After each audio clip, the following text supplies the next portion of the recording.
तो जिनको कि कार्डियक हार्ट की समस्या है, उन लोगों को अर्ली मॉर्निंग वॉक नहीं करनी चाहिए। वेजिटेबल्स का सूप या पालक सूप या चुकंदर सूप बना करके पीते हैं तो वो फ़ायदा करता है। तो लंग्स में कोल्ड वेव के कारण से, ठंडे हवा के कारण से सिक्रीशंस होते हैं। नमस्कार, आप देख रहे हैं न्यूज़ पीआर। मैं हूँ आपके साथ रूपम सिंह।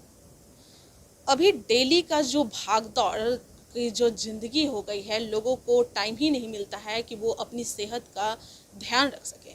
और अभी ठंड का भी समय है और ठंड के समय में कई ऐसी बीमारियां जो हो जाती है वो हावी हो जाती है, वो ज़्यादा हो जाती है। जैसे में आपका जो बीपी हाई हो जाता है, सांस फूलने का जो प्रॉब्लम होता है और हार्ट का प्रॉब्लम, ये सब कुछ ज़्यादा हो जाता है। और ऐसे में वो लोग अपने आप को किस तरह से ख्याल रखें, आज हम उसी के लिए बात करने के लिए आए हैं डॉक्टर दिवाकर तेजस्वी जी से, जो कि जनरल फिजिशियन है और भारत में काफ़ी नामी हैं ये।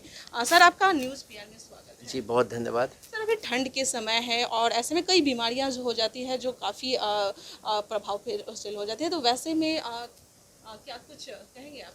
देखिए, अभी ठंड के मौसम में आपने सही कहा, कुछ बीमारियों का प्रकोप बहुत तेज़ी से बढ़ता है, जिसमें प्रमुखता से पहला बीपी का बीमारी होता है। भारतवर्ष के अंदर बहुत सारे लोग बीपी से ग्रसित हैं, हाई बीपी से। और जाड़े के समय में क्या होता है कि जैसे व्यक्ति सिकुड़ता है हीट को कंजर्व करने के लिए, उसी तरह से उसकी धमनियाँ भी, आर्टरीज होती है, सिकुड़ती हैं। और बीपी जनरली जाड़े के दिनों में टेंडेंसी हाइयर होने की संभावनाएं बढ़ जाती हैं।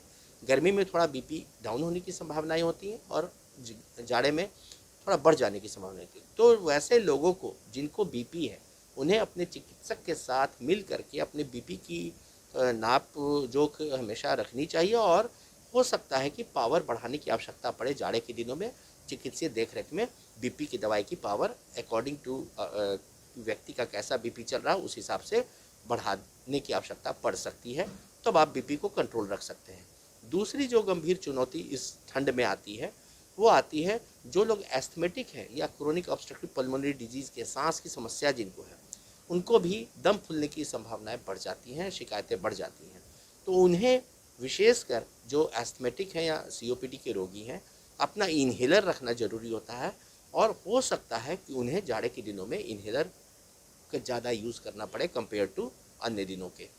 और तीसरी चीज़ जो होती है, अभी देखने को मिलती हैं, वो होती है कार्डियक प्रॉब्लम। जो हार्ट की प्रॉब्लम रोगी को है, तो उनमें हार्ट अटैक की संभावनाएं भी अर्ली मॉर्निंग बढ़ती हैं। तो वैसे लोगों को जिनको कि कार्डियक हार्ट की समस्या है, उन लोगों को अर्ली मॉर्निंग वॉक नहीं करनी चाहिए। जब टेम्परेचर थोड़ा सा अच्छा हो जाता है, तब मॉर्निंग वॉक करना है। प्रेफरेबली घर के अंदर रहें, जिसमें कि हवा, डायरेक्ट ठंड हवा नहीं लगे सीने पर। उसको देखते हुए मॉर्निंग वॉक करनी है। और अगर बीपी बढ़ी है तो स्ट्रोक भी ब्रेन के होते हैं, पैरालिसिस भी इस मौसम में बहुत लोगों को हो जाता है स्ट्रोक के कारण से। तो बीपी के रोगी कतई दवाई अपनी न छोड़ें, इसका ध्यान रखें। एक दिन भी दवा गैप नहीं होनी चाहिए बीपी की।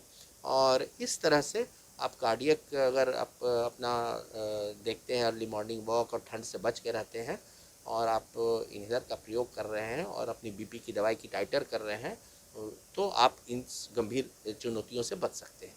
सर, जो आपने कहा कि ये जो जो सांस लेने की जो प्रॉब्लम है, तो वो लोग घर में रहकर किस तरह से अपनी समस्याओं को, एक तरह से किस तरह से वो रहे, वहाँ पर क्या खान पीन उनका होना चाहिए? देखिए, जिन्हें सांस संबंधी समस्याएं हैं, उन्हें 2-3 बातों पर ध्यान रखना जरूरी होता है, विशेषकर जाड़े में भी। पहला है कि उन्हें धूल धुआं से बचाव रखना बहुत ज़रूरी है। घर के अंदर भी जहाँ डस्ट है, पुराना किताब है या कुछ है, तो वहाँ पर झाड़ पोछ अपने नहीं करना चाहिए।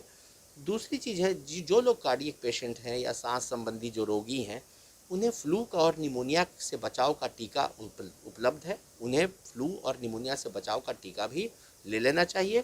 और इसके साथ साथ घर के अंदर जो खान पान होता है, उसमें कतई फ्रिज का ठंडा चीज़ ना खाएं। और कोई भी जो कोल्ड चीज़ जिससे कि अस्थमा ट्रिगर करता है उन व्यक्तियों को, जैसे बहुत लोगों को दही, केला, अमरूद, ठंडा पानी, चावल, इन सब चीज़ों से एस्थमेटिक अटैक या दमे की अटैक बढ़ती है। तो उन सब चीज़ों से परहेज करें। फ्रिज का भोजन न करें, गरम गरम ताज़ा बना हुआ भोजन करें। सूप लेने से बहुत फ़ायदा होता है, क्योंकि विस्कोसिटी घटाता है, वो जो टिश्यू जो लंग्स में सिक्रीशंस होते हैं उन्हें बाहर निकालने में हेल्प भी करता है। तो मिक्स्ड वेजिटेबल्स का सूप या पालक सूप या चुकंदर सूप बना करके पीते हैं तो वो फ़ायदा करता है, जिसमें कि गोलकी भी अगर थोड़ी डालते हैं तो वो भी म्यूकोलिटिक एजेंट के रूप में काम करता है और म्यूकस को और कफ को बाहर निकालने में आसानी करता है जो लंग्स में सिक्रीशंस होते हैं। तो इस तरह खान पान में भी आप बदलाव करके अपना बचाव रख सकते हैं, अपने को सुरक्षित रख सकते हैं, अपने को सेहतमंद रख सकते हैं। सर ऐसा भी कभी सुनने को मिलता है कि जो अस्थमा की बीमारी है, जो सांस का जो प्रॉब्लम है, वो क्या वो पीढ़ी दर पीढ़ी उसके पूर्वजों से क्या मिलती है? देखिए, अस्थमा और सीओपीडी और इस तरह की क्रोनिक बीमारियां जो हैं उसमें जेनेटिक फैक्टर का रोल बहुत इम्पॉर्टेंट रहता है। डायबिटीज़ जैसे हुआ तो ये देखा गया है कि जिसमें कि फैमिली का बैकग्राउंड है, फैमिली की हिस्ट्री है, उसमें ये होने की संभावनाएं बढ़ जाती हैं। फर्स्ट लेवल जो रिलेशन में है अगर, तो इसमें अगर है किसी को ये बीमारियां तो उसमें सेकेंड प्रोजेनी में भी होने की संभावनाएं बनिस्पत की नॉर्मल पॉपुलेशन के थोड़ी बढ़ी रहती हैं। ये सर अभी ठंड के समय में सर्दी और खांसी ये ज़्यादा आम हो गई है, और जैसे ही शाम होती है, अगर दिन भर अगर नॉर्मल भी रहे, जैसे ही शाम होती है तो खांसी भी ज़्यादा होने लगती है, सोने के टाइम में भी खांसी ज़्यादा, ऐसे क्यों होता है? देखिए, सर्दी और क्या ठंड के मौसम में क्या होता है कि जब अगर आप ठंड से बचाव नहीं रख रहे हैं तो लंग्स सेंसिटिव होता है। अगर आप ठंडे में बाहर निकल गए तो लंग्स में कोल्ड वेव के कारण से, ठंडे हवा के कारण से तो सिक्रीशंस होते हैं और वो कफ के रूप में बाहर निकलते हैं। लंग्स चाहता है कि बाहर निकाले तो कफ के रूप में वो ट्रिगर करता है और वो बाहर निकलता है।